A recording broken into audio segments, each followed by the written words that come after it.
Hi everyone, my name is Zach, and in this video we want to take a look at the Blender Speed Sculpt add-on. This, as you can see, is a paid add-on. You have to pay 10 euros. You can buy it on Gumroad, the link you also find in the video description. And when it comes to sculpting, you sometimes have to switch to edit or to object mode, and certainly back to sculpt mode. And this add-on allows you to do certain tasks inside the mode you are at the moment, so you don't have to switch that much anymore. Also, there are some pretty nice features. Most of the things you also find in other places. In general, this allows you to do things much quicker than if you have to do it manually. So in general, this means this is optional. You don't have to buy it, but I used it for the last few sculptings I did, and I find it pretty useful. And as mentioned before, especially to speed up your workflow. So after you've purchased it, downloaded it and installed it, you can find it here in the tool shelf under Tools, Speed Sculpt. And here you can see all the options we have. Alright, before we start, a few little things about the user interface. We have this panel kind of things we can show or collapse. Then we have these little arrows here. If you click on that, you can see you have these kind of tooltips which explain what this thing does. And also you have this example. So if you click on that, the browser will open and you can see an example GIF animation what this thing is doing. Also, one thing you have to take care about, for example, if I switch to edit mode, you can see I have less options than in object mode or in sculpt mode. So if you want to have the full potential of this add-on, you need to be in sculpt mode or in object mode. And also if no object is selected or I don't have any objects, many of these options will not show up because you can only use them if you have an object. First of all, as you can see, I'm in this object mode here and I can control the detail size in this mode. So if I want to set this to 10, for example, and hit this button, you can see that this mesh was subdivided as it would be in sculpt mode. It's a similar option as this flood fill under dynamic topology. Then the whole mesh will have this detail size. But as you can see, we can do it directly in object mode. And then you can see the mesh also got smoothed. As you can see here, this option is enabled. If you disable this option, then it won't happen. And also the update option is enabled. This is important if the flood fill, the detail flood fill should work. So if I disable this option and click this button, then you can see it just gets smoothed basically. But yeah, in this case, the cube just gets smaller because it has two less edges. Another way to use this, if we add another object and select both, you can see we have some new options here. And these are the basic Boolean operations. And now let's click this, for example, the R. Then you can see it sliced the objects in two objects. Now you have the original object and the intersecting part also. And you can see all the parts were smoothed and also detail flood filled using this detail option. If you don't want to have this, you also can use basically the standard Boolean operation if you disable these two operations here. And then you can see it just cuts out and don't smoothes and flood fills this mesh. But we keep this enabled. Then we have the D. As you can see, this is a standard difference option. The first object will cut out from the second object. And then we have the union option. Both objects will be unified. And then we also have this nice smooth edges. And this, as you will see later, is the thing we do manually, this edge smoothing, but this add-on did it automatically. And in this way you can simply combine quickly many objects. So we want to unify them and it's perfect. Now you can switch to sculpt mode and basically start sculpting.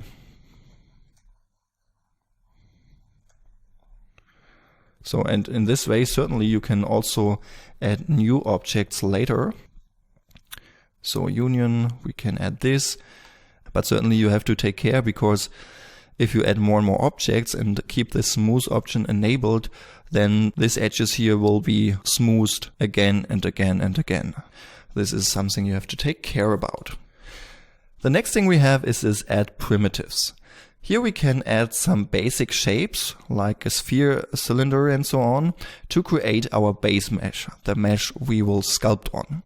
How to create base meshes in general and what to take care about, this I will show you in a separate video. But now let's check what these options do. First of all, let's just click on one of the objects and you can see it will move with the mouse and I can place it somewhere in the scene. If I enable this origin option, the new object will be placed on the position of the 3D cursor.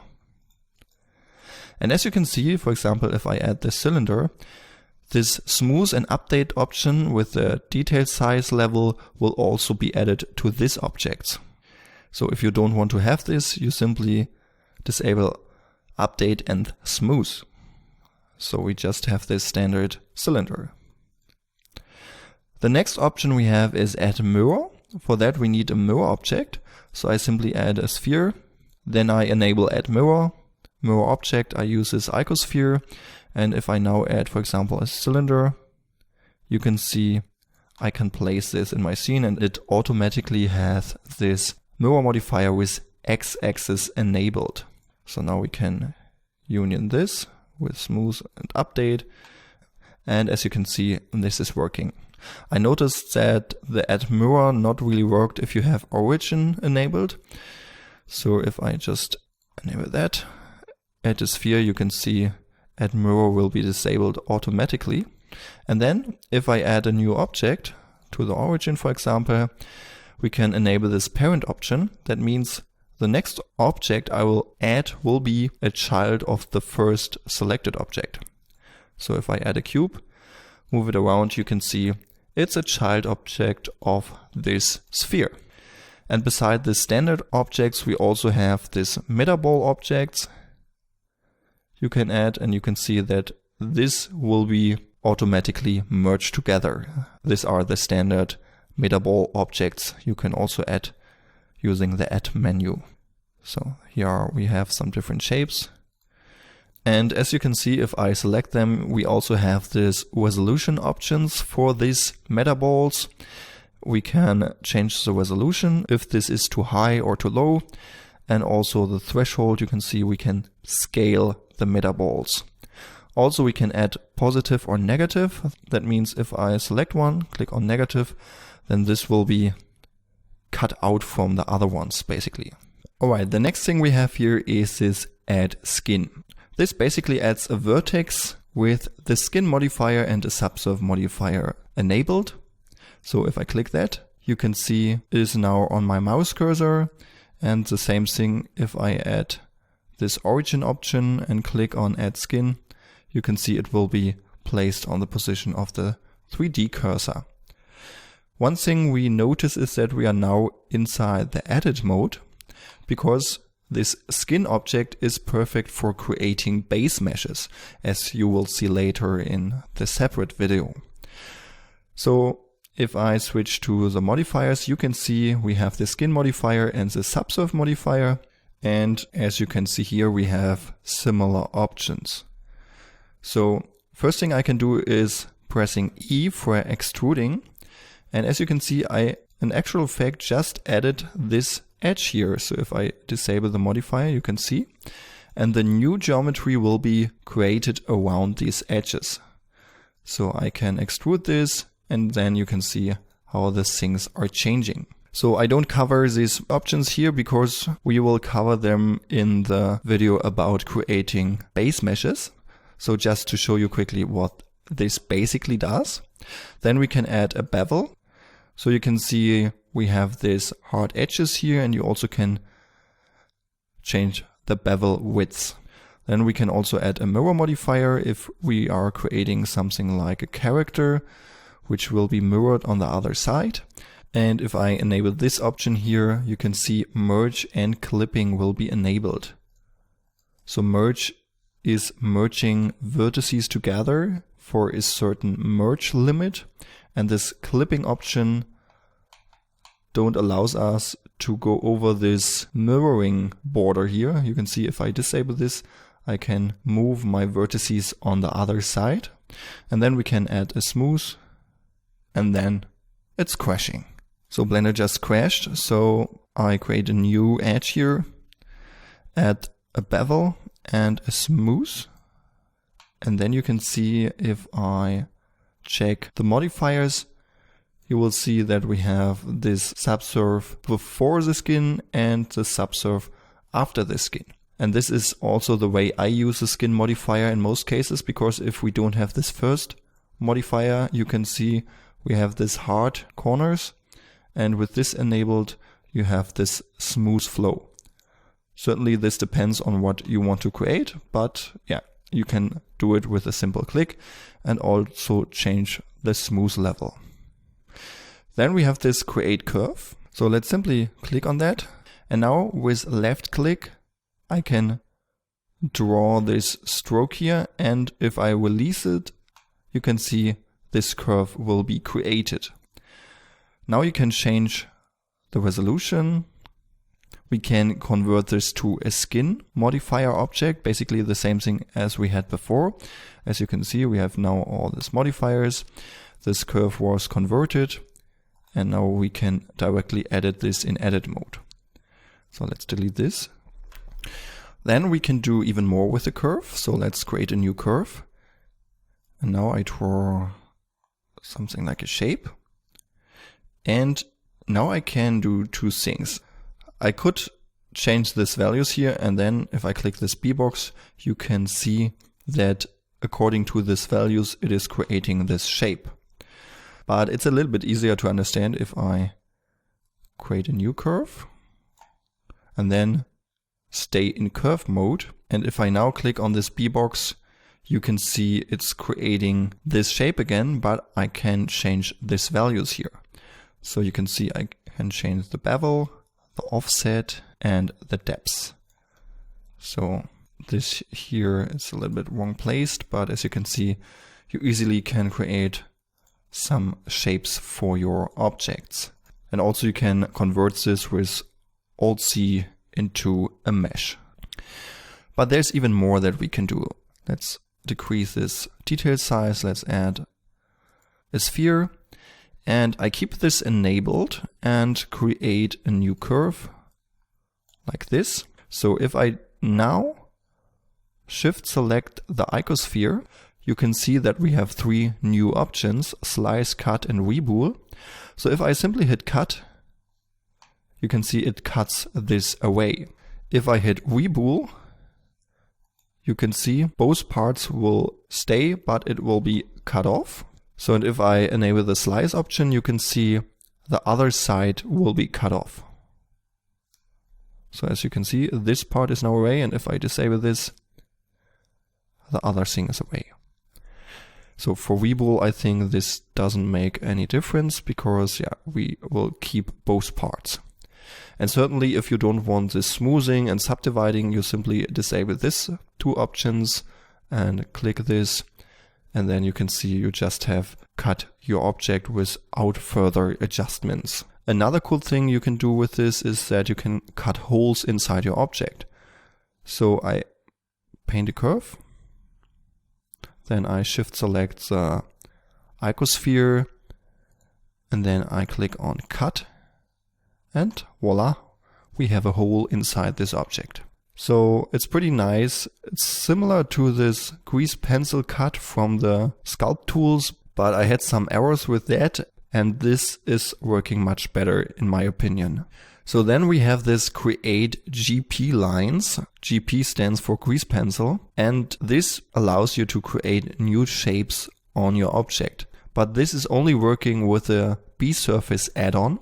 That means you have to go to the user preferences. If I disable this, you can see open user pref, add-ons, then search for B-Surfaces, enable this, and then you can see you have this option. So this add-on is already in Blender, you don't have to download it somewhere. Then save user settings, then this will stay enabled. So for this we need a new object. Let's create a sphere, And now let's create some lines. If I have this object selected, I now can paint on it. I don't have to press D. Paint some lines. And then I click on Add B-Surface.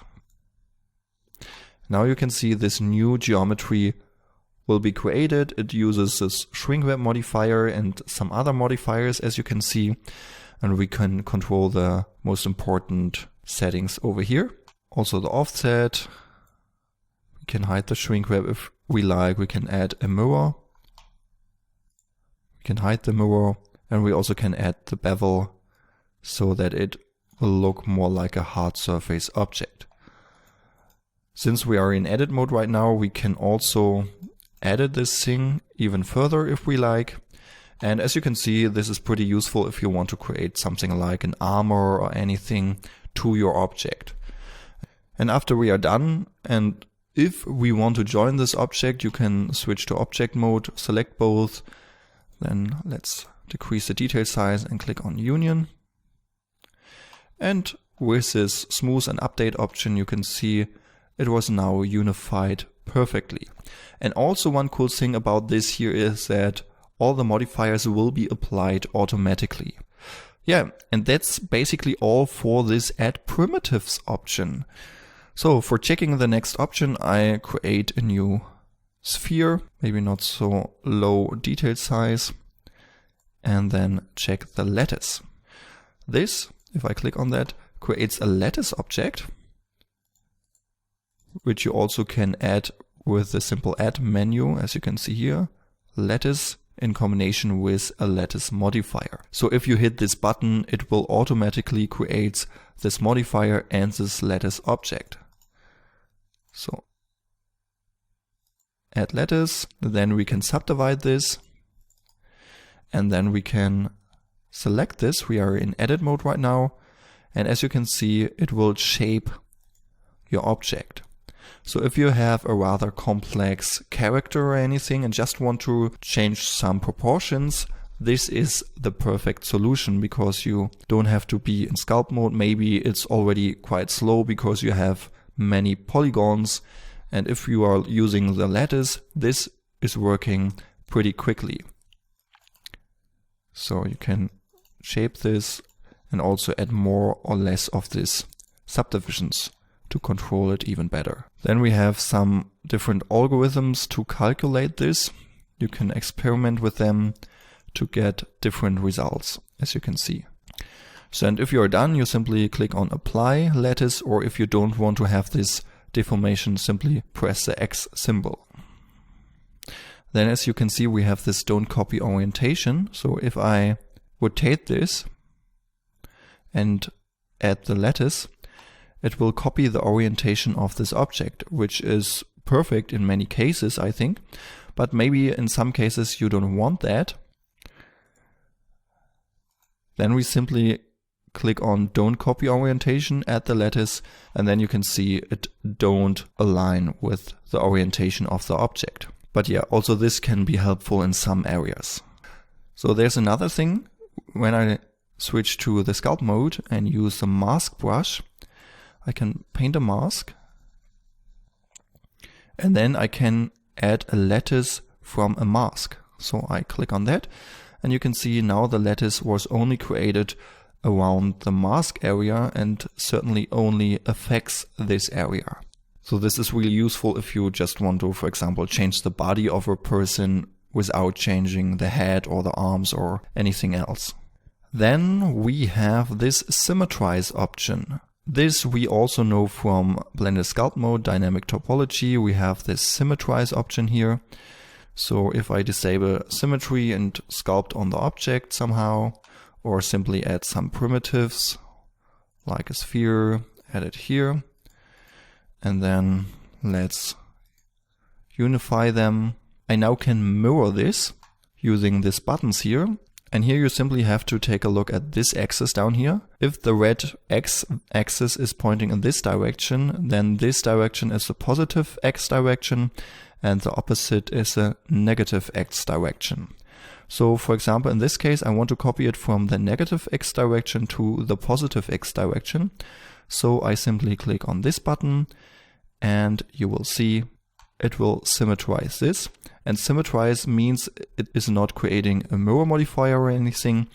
It will copy all the things from the one side to the other and merges everything in between.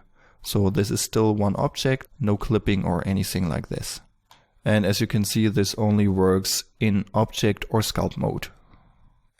Then let's add a cube. And if I have this detail size and smooth update options enabled and switch to edit mode, you can see we have only triangles and the edges are looking not perfect. And then we have this remesh decimate option. So remesh creates a new mesh from this shape with only quads. And as you can see, it uses the remesh modifier and the smooth modifier. And here we can change the values. The remesh depth defines the resolution and the smoothness, how smooth this should be. And this is also perfect if you are combining different objects together. So let's set this a little bit higher. And if you want to create this kind of hard surface look, so let's add a cylinder. Then we unify them. And now I can add this remesh. And you can see that this looks much smoother. So we get a nicer surface and you always can apply this. Then we have this decimate option. This is similar to the decimate modifier you can find here. So as you notice, I always show you the way you can use in Blender directly if you don't want to buy this add-on. So the decimate modifier is nice to reduce the details, to reduce the poly count of your object. And the cool thing about this is, if I quickly add some details here, super simple. And now if I use this decimate modifier, we can change the ratio. And if I set this to 0.1, for example, we now have, as you can see, over 200,000 vertices. And now we only have 23,000. And the shape of this object nearly didn't change. So if I hide this, enable this again, you won't notice big changes. So if I apply this, and let's check the wireframe. And as you can see, it pretty good detects if there are flat areas, and then it will use less geometry in these areas.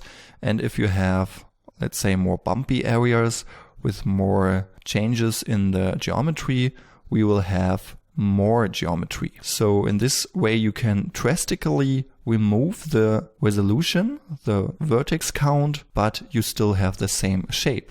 And yeah, if you're working on a high resolution sculpting and you have millions of polygons already, then this is a nice feature to reduce this on areas you maybe don't want to sculpt on further.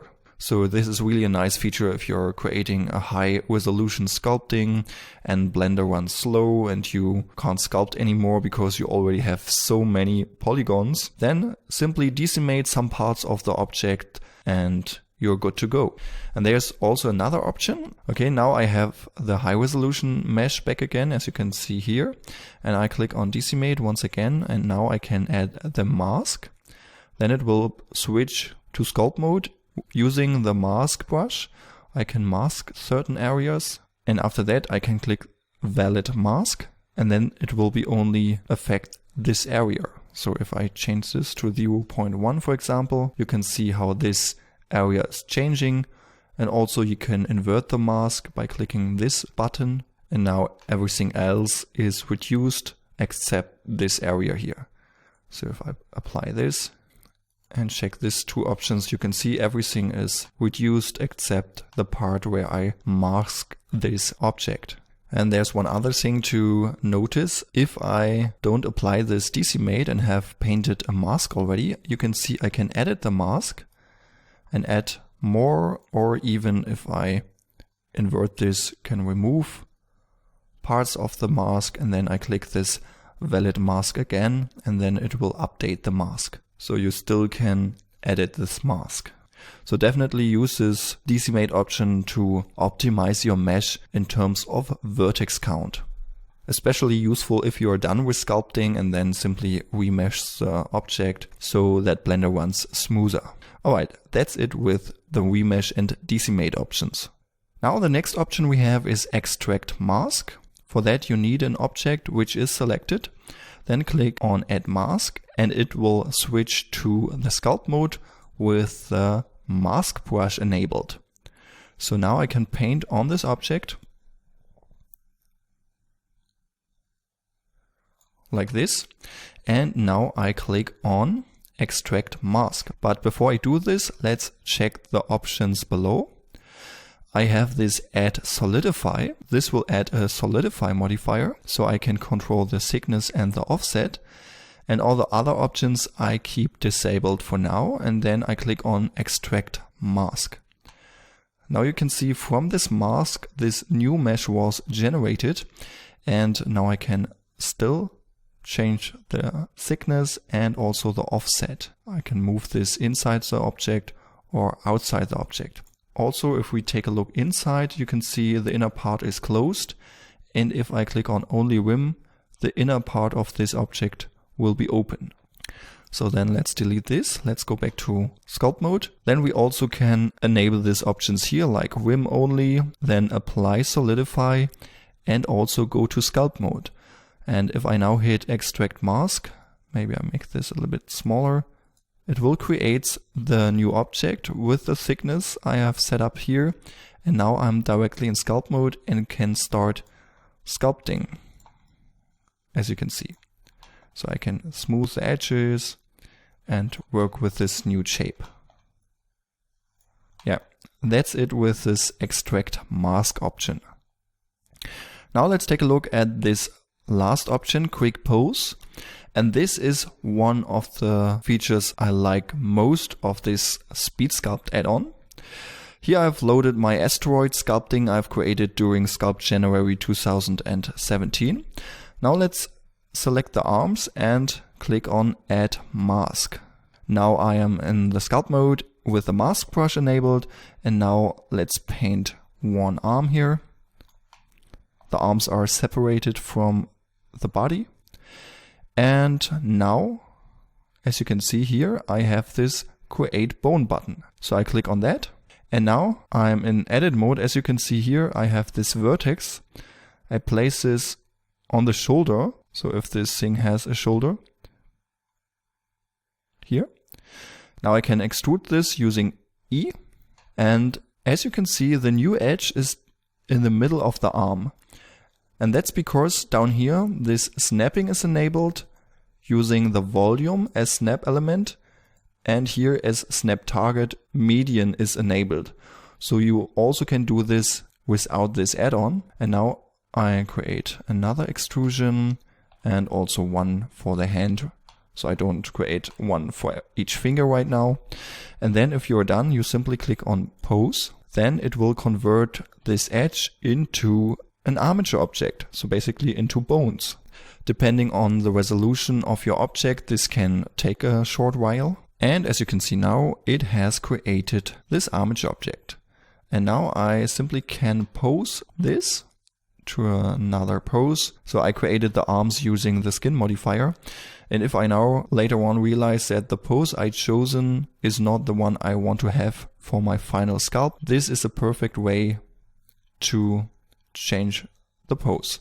And certainly you don't have to use this add-on, you simply can add an armature to your object and connect this to your mesh using Ctrl P with automatic weights. So this does the same thing. Yeah, but as you can see, this works pretty nice. You can change the thing here, like this. You also can symmetrize the bones if you like, if you have a symmetrized character. And I also can switch back to object mode, select the arm. And then here we have the option to hide this armature. You can see then it will switch between the original pose and the new pose. I can edit the mask if I don't want to change the whole arm. Also, I can smooth the mask if the transition between the masked area and the non-masked area is not so nice. And if you're done with this, you can apply it or even remove this armature. Important: if you are now sculpting on your object using dynamic topology and still have this armature enabled, this won't work. So you have to apply this, and now you can switch to sculpt mode and start sculpting on this new position of the arm. Pretty nice feature, but as mentioned before, you simply can add an armature and combine it with your object, but using the Speed Sculpt add-on, this is a little bit quicker. Yeah, and as you can see, this was the last option we have here. That's it with this Speed Sculpt add-on overview. So as you can see, this is a useful add-on, and in my opinion, it's worth 10 euros. If you're sculpting a lot, then definitely buy this add-on. So you basically have everything you need for working and adjusting sculpt meshes in one place, so you don't have to switch between different modes. You just have everything in one place, and everything works much quicker than if you add everything manually.